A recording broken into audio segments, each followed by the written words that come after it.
Ayatollah খমিনীর একটি কথা আমার মনে পড়ে, কি সাহস তার। ইমান আকীদা যাই থাকুক, আকীদার প্রশ্নে আমরা আপোষ করব না, কিন্তু এই কথাটা তো বলতেই পারি। যখন আমেরিকা তাকে বলেছিল যে আমার দূতাবাস থেকে যে 56 জনকে গ্রেফতার করা হয়েছে আমেরিকান, এদেরকে ছেড়ে দাও, তা না হলে তোমার খাদ্য রসদ আমেরিকা থেকে যত সাহায্য যায় সব বন্ধ করে দেওয়া হবে। আয়াতুল্লাহ খমেনি জবাব দিয়েছিলেন আমেরিকান প্রেসিডেন্টকে, তুমি কারে খাবারের ভয় দেখাও? যেই জাতির বছরে 1 মাস না খাইয়া থাকা ফরজ, সেই জাতি তোমার খাবারের অপেক্ষা করবে।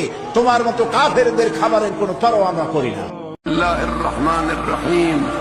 إذا جاء نصر الله والفتح ورأيت الناس يدخلون في دين الله أفواجا فسبح بحمد ربك واستغفره إنه كان توابا.